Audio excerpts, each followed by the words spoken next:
Arendt's massive chapter on the propaganda and organization of totalitarianism covers far more territory than I could talk about here. But I have to remember even now that I'm not trying in these videos to summarize the chapters, but offer my own thoughts or personal responses to them.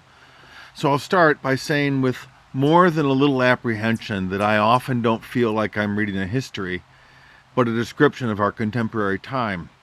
To be sure, this is why I undertook to read and bring my summary writings and video responses to anyone who wanted them. Arendt is long and thick reading, and so few of us have time to examine it because there's so much other good work that they're doing.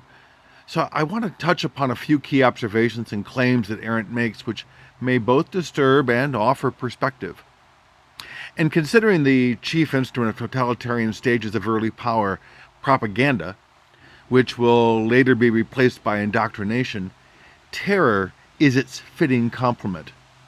Where there is an incomplete grasp of power, propaganda is at work to create an imagination of power greater than its actual practical reach.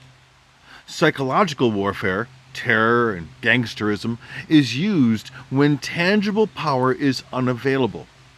And when propaganda is indirect, veiled, or merely menacing, it intimidates, yes, but it also signifies regimes that make allowances, space, for not following through because that hold on its people is incomplete, because they know that the people have not converted to loyalists. This does not mean that there is no tangible power. It's not that it's not out there, only that its use is selective, and that the more final and brutal acts of disappearances, elimination, mass murder, those are a final stage before the narrative monopoly is complete. Also significant is that the narrative hatred and goal setting of this propaganda is entirely irrelevant to its real goal of terror. Racism and anti-Semitism and hate, trade warfare and other chaos have nothing whatsoever to do with the interests of any of its people, including its loyalists.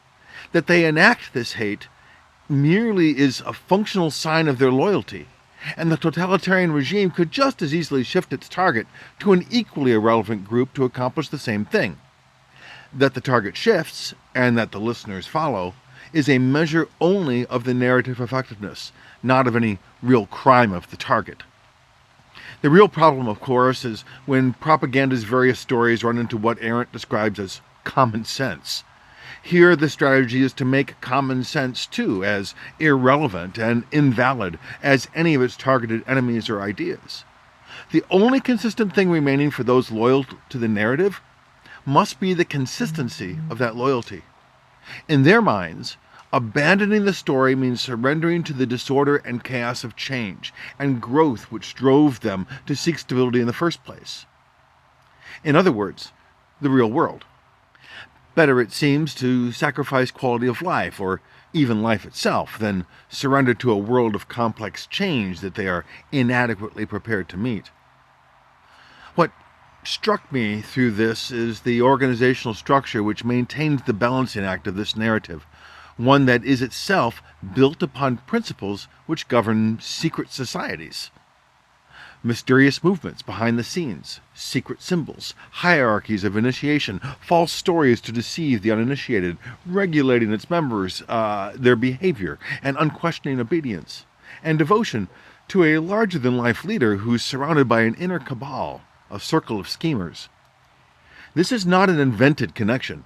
Hitler writes about secret societies as models extensively. The only key difference here is that totalitarianism does it all in broad daylight. Not ironically, these totalitarian societies construct themselves upon other fictional conspiratorial secret societies they use for enemies. Stalin had a society of the Trotskyites. Hitler has the fictional protocols of the Elders of Zion. Adherence to these societies, belief in the propaganda, is only possible when we have a mixture of gullibility and cynicism. We must have both, for then, when the regime's lies, which are initially believed despite all evidence to the contrary, when that lie or story's failure is made plain, the cynicism can offer that the lie was known to be one all along, as a mysterious strategy for achieving a larger aim in the future. Thus, there is no way at all to discredit the lion leader, because the evidence for his rightness is always in the future. Arendt makes this point very clear and powerfully. Because this is true, we cannot do what non-totalitarian thinkers have done in the past. That is, we cannot believe that the enormity of lies will be the undoing of the regime. The lie is the point. More, we cannot believe that such a leader could ever be called upon to make good his promises or claims. The very nature of totalitarianism is that it is foolproof against normal consequences.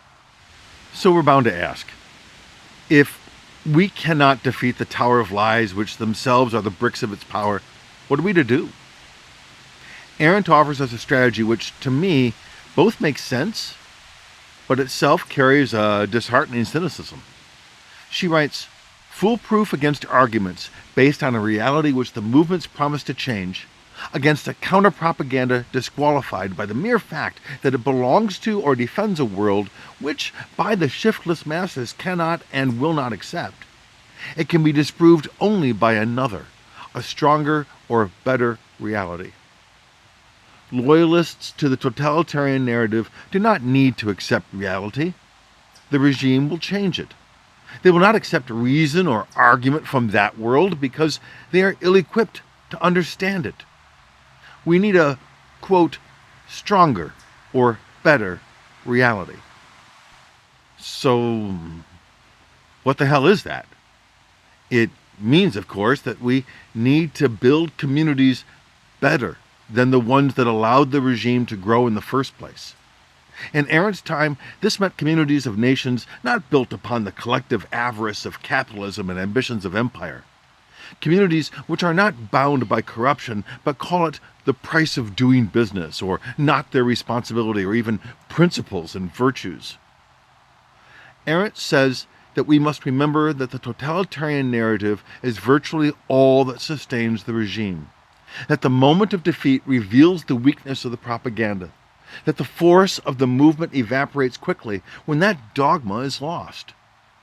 What yesterday people would sacrifice their lives for, tomorrow is forgotten. They just need us to have a better alternative than the corruption and exploitation that is business as usual. As I said, it's sensible enough, though cynical in its implication about the nature of humanity. Scratch that. There's nothing implied here. We just need to revise the world that brought us this, to do better.